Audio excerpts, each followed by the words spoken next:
Would you like to take this opportunity finally to tell the rioters to stop rioting? Yes or no? Let me make it clear to the people on both sides of the equation, all of my brothers in Islam and all of the Christians and native people of the UK who feel like they're underrepresented. You have more in common with the people you live amongst than you do with these political elites. The people you live amongst love their children and they're struggling to pay the bills exactly like you are. What kind of powder keg are we building here through incompetent leadership in the UK? I'm a mixed race Muslim and I'm pointing out this very obvious truth. The sheer brass neck, frankly, Andrew, of you lecturing me about the truth when you've spent the last week spewing complete fake news bullshit. You told your millions of followers, and it was seen by 15 million people, that it was an illegal migrant who had committed these crimes. Are you prepared to apologise for that lie? Only in the UK do we have a country so insane that we have no border, we don't know who's there, crimes through the roof, nobody's safe on the streets anymore, and then when you point these things out, somehow you're some kind of racist and bad person. No, you're posting complete disinformation. Oh, I'm sorry, it's not okay. Sir. Did I get the wrong stabber? Oh, I apologize. Yeah, you did. Piers Morgan, of Yeah, course, you I did. got the wrong stabber. Yeah, you did. Piers, be very careful what you say. Hello, welcome to my YouTube channel. Hope you are feeling good. Today we'll be checking out a video by Piers Morgan titled Complete Fake News Bullshit. Piers Morgan vs. Andrew Tate on Riot. Wow, I believe this is going to be an interesting one. So let's check it out. Go. On July 29th, a 17-year-old boy murdered 3 girls and injured 8 more children in a horrific mass stabbing at a Taylor Swift-themed dance class in Merseyside. The alleged killer was born in Wales to Rwandan parents, but police did not initially confirm his identity because he's aged under 18. Disinformation filled the vacuum instead. Right-wing influencers spread a battery of false claims online, including that the killer was a devout Muslim and a Syrian refugee. Riots and looting have since spread to at least 16 towns and cities across the UK. Far-right thugs have sieged mosques and hotels housing asylum seekers. Groups of armed Muslim men have attacked people in the street. These appalling scenes have become a stain on Britain's global reputation. Elon Musk has commented that civil war is inevitable in the UK. Many US conservatives are amplifying the unrest as apparent evidence of failed multiculturalism. One of the influencers accused of fanning the flames is Andrew Tate, a recently converted Muslim man whose inaccurate claims in the days after the mass stabbing have been viewed tens of millions of times. And he joins me now. Andrew Tate, welcome back to Uncensored. It's been a while. It has, and obviously you've, as in fact I'm about to talk to you, Nigel Farage, who is now a Member of Parliament in the UK and who has been saying some very inflammatory things in the last week or so about these riots, has blamed you, named you in a radio interview as for the person who spread the disinformation which he then believed. I want to start by playing a clip of a video you posted to Instagram, I think it was, on the 29th of July, that you posted to various social media platforms, in which was your response to what had happened. So an undocumented migrant decided to go into a Taylor Swift dance class today and stab 6 little girls. That's right, somebody arrived in the UK on a boat. Nobody knew who he was. Nobody knows where he's from. The media is, of course, hiding the fact that this is a 17-year-old male. They don't want to highlight how ridiculous it is that we allow military-aged males, combatants, to flood our shores. I don't see any protests in the UK. I don't see anybody complaining. Nobody's outside of the school. Nobody's outside the police station. The soul of the Western man is so broken that when the invaders slaughter your daughters, you do absolutely fucking nothing. Now that video has been viewed 15.1 million times. X limited the post's visibility because of its rules on hateful conduct. But the bottom line, Andrew, is that almost everything you said in that video was completely untrue. And yet it was apparently seized upon online, spread wide and far, and made people believe what you were saying. So my question for you off the top here is, why did you race to spread such woeful disinformation, given the massive following you have, and encourage people to take action against a caricature and description of who had perpetrated this, which was simply untrue? Well, firstly, I'll start by saying I didn't know Nigel Farage said those things about me, which is a shame because I'm actually a fan of him. I think he's trying to do the right thing. I also understand in his political sphere, sometimes he has to hang other people out to dry to save himself because he's getting heat also. Secondly, I'll argue with you about the fact that everything I said was untrue. I think the only thing I said that was untrue is that perhaps he was undocumented. It was a 17-year-old male.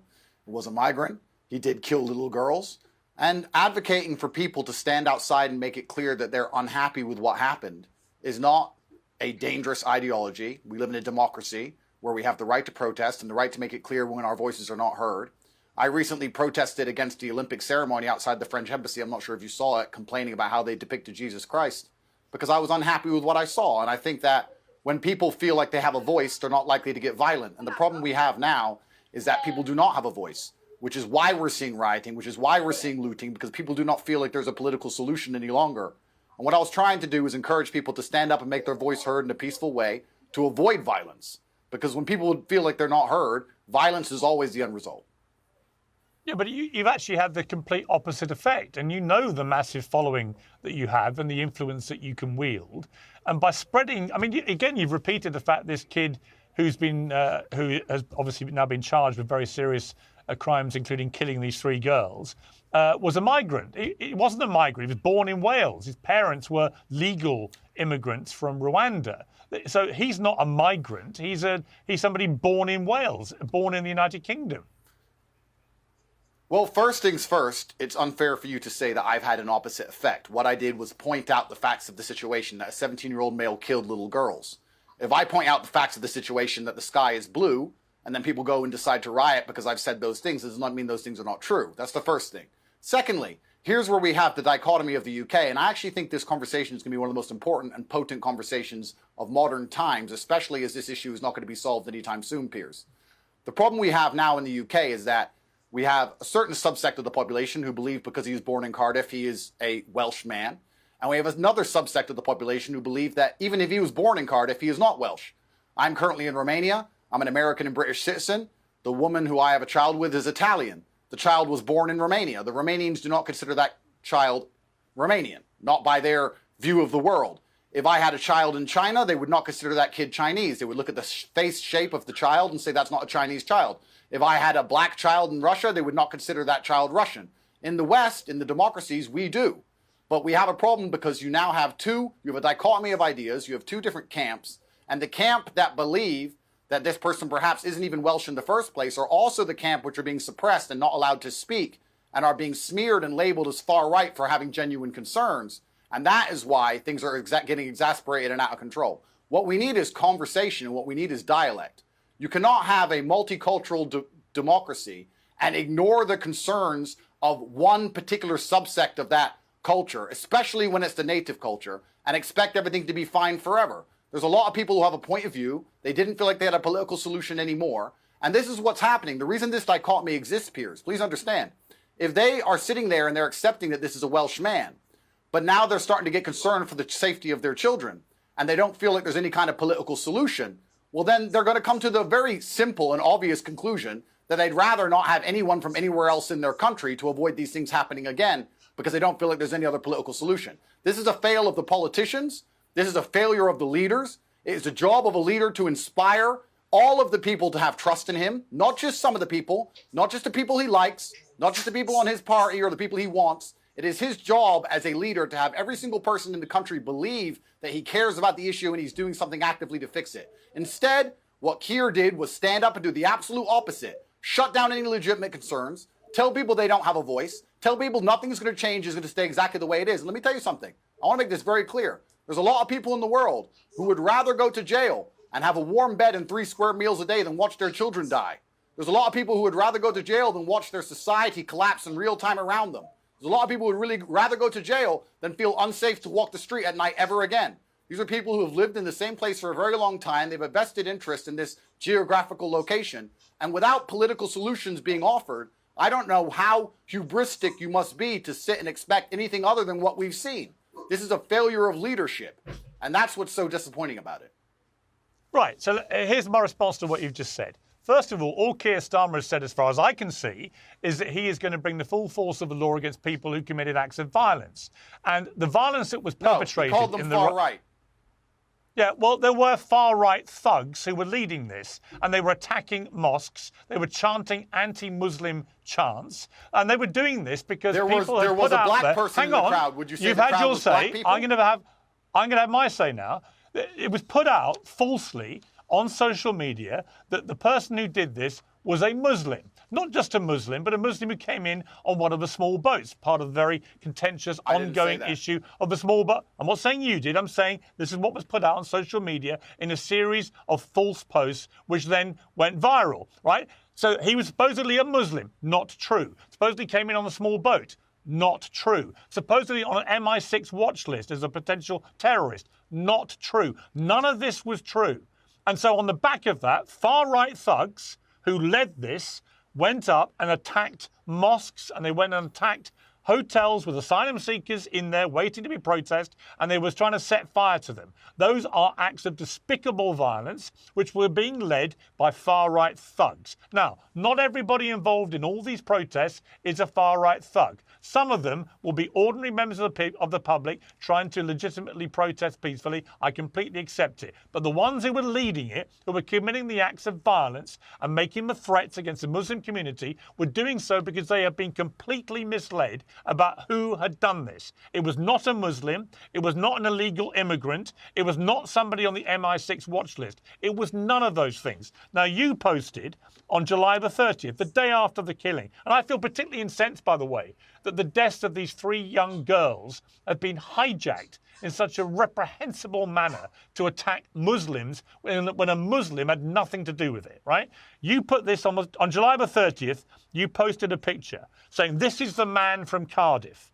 We're looking at this picture now. That murdered the little girl straight off a boat, you said. Really? He wasn't straight off a boat because this wasn't the person who perpetrated the crimes. You got 4.3 million views for this. And a community notes clarified, this is not the man that attacked the children and adults in Southport. This image is of Kasonga Mabulu, who was arrested in Ireland in 2023 for a random knife attack at Dublin Airport. So again, 24 hours later, you're posting more. Okay. You're posting more. You're posting apologies. complete disinformation. I'm sorry, it's not okay. Sir.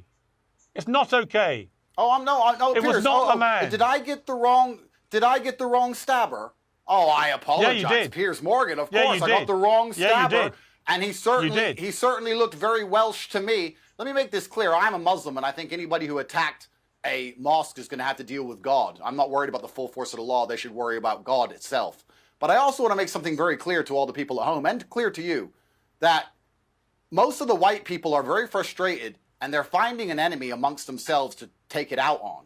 I think that the white people on these streets have a lot more in common with the brown people on these streets than they do with the politicians, because that's the problem we have here. Keir did not just only say they're going to face the full force of the law. He told everybody with a point of view, everybody who's concerned about the safety of their children, that they are extremists. And that is the most aggravating language you can possibly choose when people finally have had enough of not feeling safe on their own streets any longer. We have people who cannot afford to pay their bills watching migrants arrive who are now being held up in hotels at the taxpayers' expense for indefinite periods of time. We're sending billions of dollars to Ukraine. Nobody voted for it. Nobody wants it. And everybody's struggling to pay their bills. Energy prices are through the roof. Inflation is through the roof. Now they no longer feel safe on their streets. They don't want to put their daughters outside to play. The police won't protect them. The police won't turn up for most crimes unless it's something you say bad on Facebook. And when they look for a political solution, they're ignored. What kind of powder keg are we building here through incompetent leadership in the UK? This is nothing but a leadership failure. There's not a country in the world where leadership could fail this spectacularly and see any Andrew, different result. All right. But once again, Andrew, you are spouting nonsense in what you've just said. Not all of it, but some of it is nonsense. You say, for example, nobody voted for the UK to support Ukraine. We've literally just voted Keir Starmer in the United Kingdom with a landslide majority, and he made it crystal clear before that election that he would be contributing billions of our pounds to help the people of Ukraine thwart a Russian dictator. Well, you may laugh, but you just literally said the complete opposite. So we did actually vote for a leader and a party that was completely committed to dedicating billions of pounds of taxpayer money to helping people in Ukraine defeat Vladimir Putin. So that, again, is a complete untruth that you've just espoused. I'm sure the people who are protesting up there in the north of England who can't afford to pay their bills, who are watching migrants live for free in hotels, who don't feel safe at night because the police don't have enough resources to turn up and respond to crime, are very happy that we're sending money to Ukraine. You're completely right. Yeah, the fact he only had 20% of the populist vote has nothing to do with it. And the fact that every single party will send money to Ukraine because we live in a uni-party system which is corrupt to the core in the first place. That's the reason why no matter who you vote for, the migrants keep coming. And no matter who you vote for, the money keeps getting siphoned out of the tax base and sent to Ukraine. That's the truth of it, is that most people are starting to realize and wake up from the matrix and understand there are no political solutions because it's all a scam and it's all a lie. What we need is people to understand at home that we have to think outside the box and vote for somebody who's not part of this two-party, uni-party insanity, which is why I was a fan of Nigel Farage. Even if he sells me down the river, even if he says I'm a bad person, that's his prerogative and that's his decision to make. I still believe he's the best choice as a leader for the UK. Well, Nigel Farage is not just... Well, hang on. Nigel Farage has literally just chucked you under a monumental bus. He's gone on LBC radio and he said the reason that he himself was promoting complete nonsense about the person who committed these heinous crimes was because of people like you, Andrew Tate. He names you. He says that you were responsible for spinning disinformation which he was dumb enough to believe. Well, I never said he was a Muslim. I never said he was a Syrian. I never said he was on the MI6 watch list. The only thing I could have got incorrect is that he was an undocumented migrant. And if Nigel Farage has done that, that's his decision. He'll have to live with his conscience. I'm not here to tell him how to think. I'm also man enough to be understanding that not everybody has to like me all of the time for me to agree with some of the things they say. The biggest problem we have in the world today is everybody's so emotional. Everybody's so upset all the time that if somebody says something bad about them, they pretend that person's completely bad. Nobody is completely bad. Nobody is completely evil. Everybody loves their children. Everybody wants to live in peace. A lot of people talk about the idea of war, but let me promise you, Piers, I'm a person who's had a very varied life. When you see people with machetes outside your door threatening you and the police aren't answering the phone anymore, you don't want war. The Muslims want peace. The white natives of the UK, the Christians want peace. Everybody wants peace. But when you have a political class which refuse to listen to absolutely anybody, do whatever they want, grind everyone into poverty irregardless, then you're going to have some sort of uprising. And it's unfortunate that the poor people, and I call them poor, I mean the average person, is turning on the average person as opposed to turning on the rich elites who are just plundering the country. That's the truth of what's happening here. Well, what is... You watched I think my what video. is really... We played it. Yeah, the only thing I had incorrect was that he was undocumented. That's the only thing you could perhaps say he was incorrect. The London stabbing, Piers. The London bridge attack, he was born in Pakistan. We want to sit here and talk about how a large contingent of the people committing terror attacks in the UK and the most heinous crimes are not natively English people. And when we need to sit here and address this without being called racist, without being called far right, I'm a mixed race Muslim and I'm pointing out this very obvious truth. If we're not going to be able to point out the truth, what do you expect besides anger? Well, I mean, the sheer brass neck, frankly, Andrew, of you lecturing me about the truth when you've spent the last week spewing complete fake news bullshit is breathtaking. Right, and also, I would say you've also been spewing stuff that is blatantly racist. On the 1st of August, you posted a cartoon saying, typical man from Cardiff. Let's look at that cartoon. This has had 11 million views. Yeah, it's a taxpayer, it's a migrant arriving on the boat with taxpayers' money, and I think a lot of people are upset about that. I want to make something clear because I'm a Muslim myself. When you say typical man from Cardiff, when you say typical, hang on. When you say typical man from Cardiff, you are again telling people that in your estimation, the person that committed this came in as an illegal migrant on a boat. That is not true. None of that is true. Wow. What an interesting interaction between Piers Morgan and Andrew Tate, which the video title, Complete Fake News Bullshit, Piers Morgan vs. Andrew Tate on Riots. And we all understand from this video that what led to the riots is because of the misinformation that I got as a result of the post that Andrew Tate posted. You know, a lot of people misinterpret the news and decide to, you know, get their voice heard, which led to a lot of protests. And at the end of the day, a lot of Muslims, mosques were burned down, even a lot of concentration camp where immigrants are housed were being, you know, destroyed because of the news that circulated.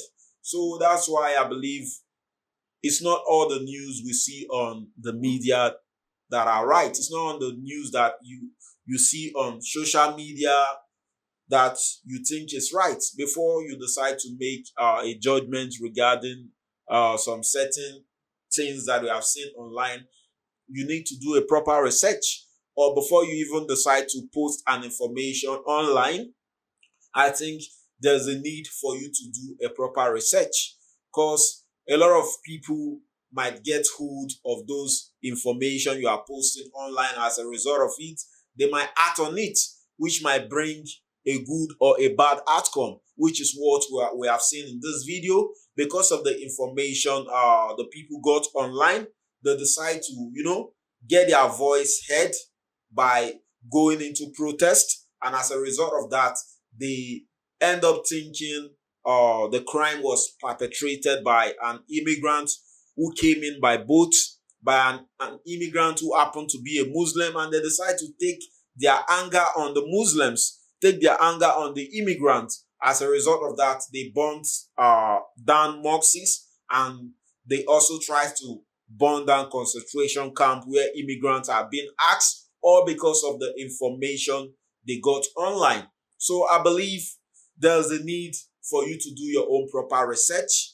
When you find some information online, there's a need for you to do your own proper research before acting on the information. And I also believe that before posting an information online, there's a need for you to do a proper research to be very sure, if not 100% sure, at least to be 99% sure that the information you are posting online is very correct.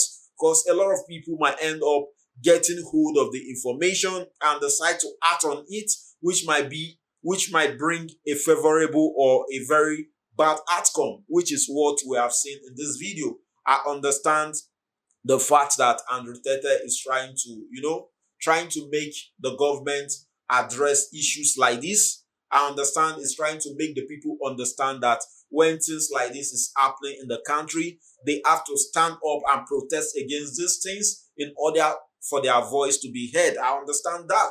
And I also believe that for you to be able to post an information online, you have to be able to do a proper research.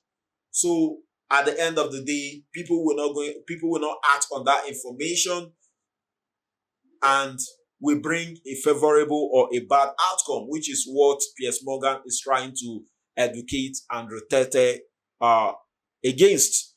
And saying the Prime Minister say something like those people acting on the information are extremists, and anybody acting on the information in a violent way should be arrested. I don't see anything wrong with that, because I totally believe when you take an information and you act on it, when you try to, voice your opinion and you act on it in a violent way, I believe you are becoming an extremist. Because if you feel you are not okay with something, it's okay not to be okay with something.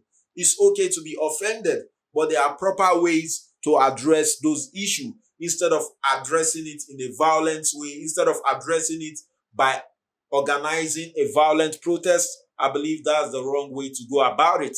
Just like we have seen in this video that a lot of mosques were burned down, and even concentration camp that immigrants were asked were nearly burnt down, all because of the false information that circulated online. So I, for one, I believe before you post any information online, there's a need for you to do a proper research to be sure that what you are posting at least is, if not 100%, at least is 99% correct. Because right now, the information you post online, a lot of people might decide to hijack it and act on it, and at the end of the day, it might lead to a lot of dangerous outcome. Wow, I've really learned a lot just watching the interaction between Piers Morgan and Andrew Tate. And I would also like to hear your comments regarding the facts and the points they have stated. Keep the comments coming. Don't forget, click on the subscribe button, click on the like button. Do have a nice day. Yeah.